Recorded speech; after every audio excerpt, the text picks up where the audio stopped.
शायद आप लोग नहीं जानते होंगे कि सुसाइड के लिए उकसाना और किसी की सुसाइड करने में हेल्प करना, ये दोनों ही बीएनएस की धारा 108 के तहत अपराध है। इससे पहले जब तक आईपीसी था तब तक सुसाइड अटेम्प्ट करना भी एक अपराध था। अब आप सोच रहे होंगे कि सुसाइड की या फिर अपने जान लेने की बात आज इतनी ज़्यादा क्यों हो रही है। तो बच्चे एक शब्द है यूथेनेसिया जो आजकल बहुत ज़्यादा चर्चाओं में है। इसका हिंदी में मतलब होता है इच्छा मृत्यु। तो रिसेंटली सुप्रीम कोर्ट के द्वारा एक वर्डिक्ट दिया गया है यूथेनेशिया के ऊपर, जो कि काफ़ी ज़्यादा चर्चाओं में है। तो आज के सेशन में हम समझेंगे इसे।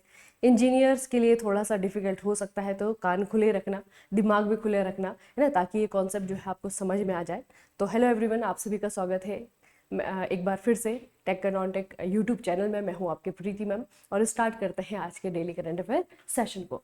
तो हिस्ट्री की अगर मैं बात करूं तो बच्चे हिस्ट्री में फिर से वही ऐसा कोई टॉपिक नहीं मिला मुझे जो मैं आपको बता सकूं। तो रिवीजन से स्टार्ट करेंगे आज के सेशन को। ठीक है, कल हमने क्या क्या न्यूज़ पढ़ी थी। सबसे पहले हमने देखा कि ईरान में नया सुप्रीम लीडर चुन लिया गया है, मोस्तफा खामनेई को, याद रखिएगा नाम। उसके बाद हमने देखा कि हुरुन रिसर्च इंस्टीट्यूट के द्वारा जो सबसे अरबपति लोग हैं उनकी लिस्ट जारी की गई, जिसमें बताया गया कि भारत में टोटल 308 अरबपति हैं। ठीक है, उसके अलावा ये बताया गया कि मुकेश अंबानी भारत के और एशिया के सबसे रिचेस्ट पर्सन है। दुनिया में जो है आपके एलन मस्क कभी भी पहले नंबर पर बने हुए हैं। अरबपतियों के मामले में भारत तीसरे नंबर पे है, सबसे ज्यादा अरबपति यूएसए में, फिर आपका चाइना में, तीसरे नंबर पे जो है आपका इंडिया आता है। उसके बाद हमने देखा कि ocean thermal energy conversion OTEC ये लगाया गया है। भारत का इस तरीके का पहला प्लांट है, लगाया गया है लक्षद्वीप की कैपिटल कावरत्ती में। उसके बाद हमने देखा कि शिकागो यूनिवर्सिटी से alumni award for professional achievement जीतने वाले पहले व्यक्ति बने हैं कृष्णमूर्ति वी सुब्रमण्यम। नाम याद रखिएगा। शिकागो यूनिवर्सिटी कहाँ पे है? यूएसए में है। उसके बाद हमने ये भी देखा कि नागरिकता संशोधन अधिनियम CAA 2019 के तहत भारत की नागरिकता पाने वाली पहली विदेशी बनी है दीपाली दास, जो कि असम में रह रही थी। ठीक है, और ये कहाँ से आई है? बांग्लादेश से आई है। तो ये CAA कानून आपको याद रखना है 2019। इसके तहत हमारे 3 पड़ोसी देश हैं जहां से आए हुए लोगों को नागरिकता दी जा रही है। ठीक है, तो कौन कौन से देश हैं? आपका पाकिस्तान है, ठीक है, आपका बांग्लादेश है, अफगानिस्तान है। इन तीनों देशों से जो गैर मुस्लिम कम्युनिटीज हैं जिनका शोषण हो रहा है इन देशों में, ठीक है, वो अगर यहाँ पे आए हैं 2014 से पहले तो उनको भारत की नागरिकता दी जाएगी। वो भारत की नागरिकता के लिए अप्लाई कर सकते हैं। चलिए अब बात करते हैं यूथेनेशिया की। यूथेनेशिया हिंदी में कहा जाता है इच्छा मृत्यु। तो बेसिकली यूथेनेशिया है क्या? यूथेनेशिया बच्चे आपका किसी लाइलाज बीमारी, कभी कभी आपने देखा होगा कि कुछ लोगों को कुछ ऐसी बीमारियां हो जाती हैं जो कि लाइलाज है ना, मतलब जिनका कोई इलाज ही नहीं है और वो बहुत लंबे समय तक जो है आपका वो मेडिकल असिस्टेंट पे रहते हैं या फिर किसी तरीके से जो है उनको बस एक जिंदा किया हुआ है मशीन के जरिए। ठीक है, तो इस तरीके की जो बीमारियां होती हैं, पीड़ित व्यक्ति होती हैं, उनकी जान लेने का जानबूझ करके किया गया काम ताकि दर्द और तकलीफ कम हो सके।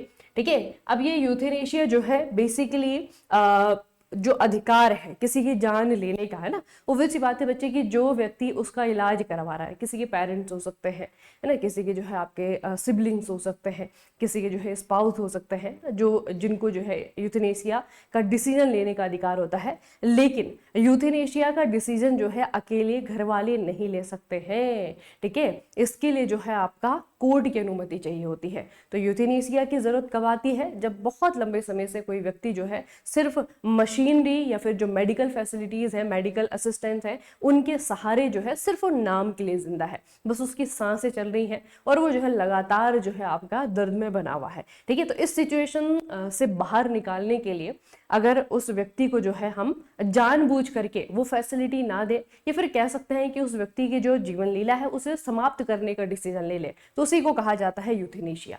ठीक है, और यूथेनेशिया बच्चे 2 तरीके का होता है, एक होता है आपका एक्टिव, एक होता है आपका पैसिव। तो जो एक्टिव यूथेनेशिया है उसमें आपका क्या होता है कि अगर व्यक्ति को जानबूझ करके कोई ऐसा लीथल इंजेक्शन दे दिया जिसके कारण व्यक्ति जो है आपका वो खत्म हो गया। ठीक है, दूसरा क्या है कि पैसिव यूथेनेशिया। पैसिव यूथेनेशिया में क्या है कि वो जो मशीनरी है जिसकी हेल्प से वो व्यक्ति सांस ले रहा है उस मशीनरी को ही हटा दिया जाए, वो होता है आपका पैसिव यूथेनेशिया। तो भारत में जो एक्टिव यूथेनेशिया है वो बैन है, वो यहाँ पे नहीं चलती है। तो अभी जो चर्चाओं में ना आपका वो है आपका पैसिव यूथेनेशिया।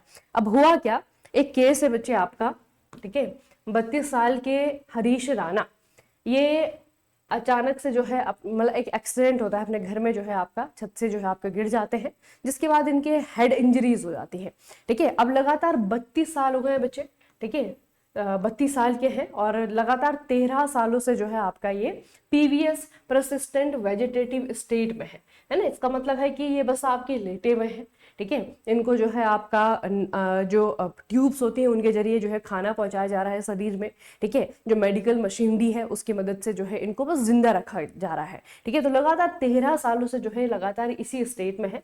तो इनके जो फैमिली वाले हैं, इनके जो पेरेंट्स हैं, उन्होंने पहले जो है 2024 में वो गए थे हाई कोर्ट के पास में अपने बेटे के लिए जो है यूथेनेशिया की इजाजत मांगने के लिए।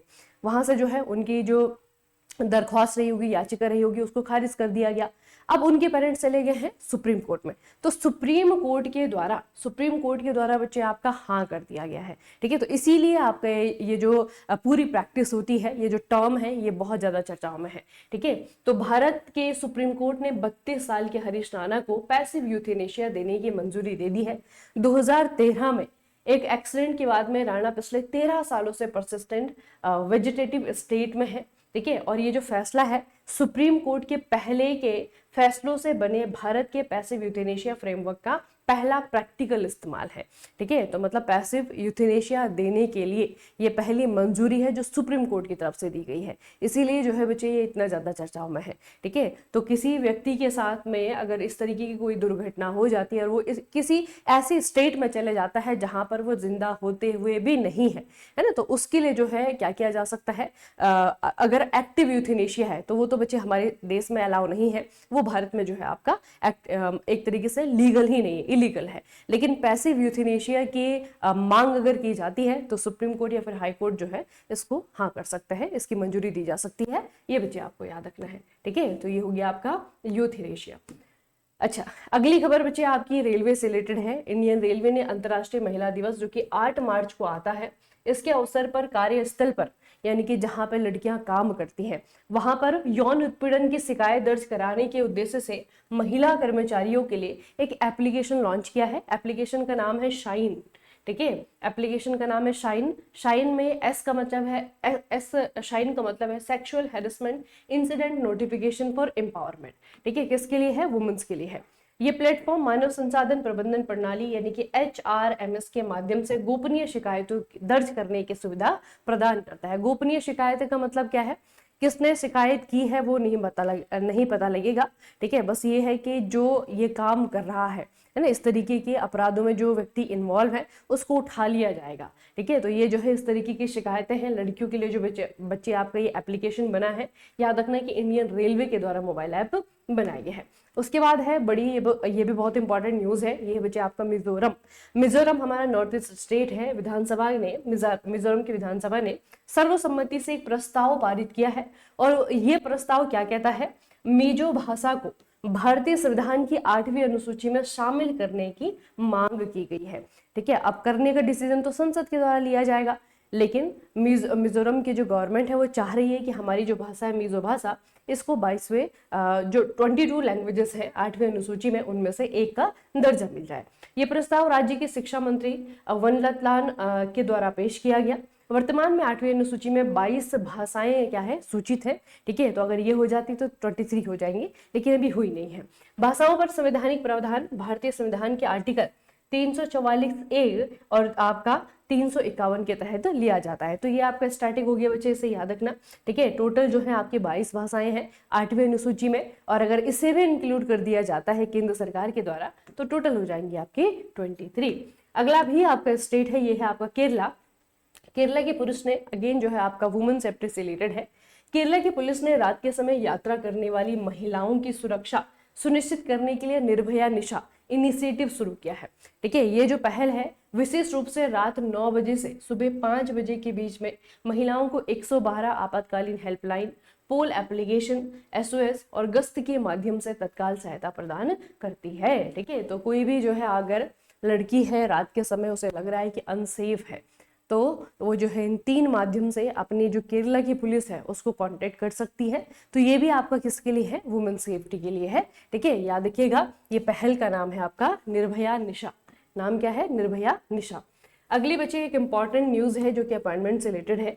जनरल धीरज सेठ 1 अप्रैल 2026 से सेना के नए vice chief of army staff का पद संभालेंगे। ठीक है, याद रखना, लेफ्टिनेंट जनरल धीरज सेठ किसके, इंडियन आर्मी के।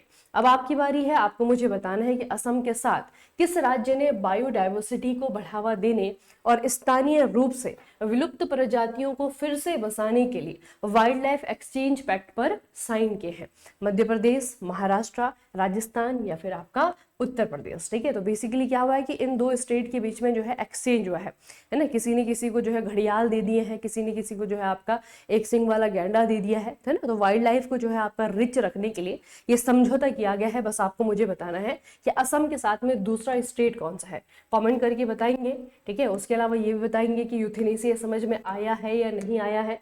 ठीक है, और अगर दोबारा से बताना है तो वो भी कमेंट करके बता देने कि दोबारा से समझा दीजिए, इंपॉर्टेंट कॉन्सेप्ट है, बहुत ज़्यादा चर्चाओं में है। ठीक है, समझ में आना चाहिए आप लोगों को। लाइक कर देना, शेयर कर देना और सब्सक्राइब करना तो बहुत ज़रूरी है। ठीक है, तो चलिए आज का सेशन यहीं पे समाप्त करेंगे, मिलेंगे नेक्स्ट सेशन में। तब तक के लिए बढ़ते रहिए, अपना खूब सारा ख्याल रखिएगा। आप सभी का बहुत बहुत धन्यवाद।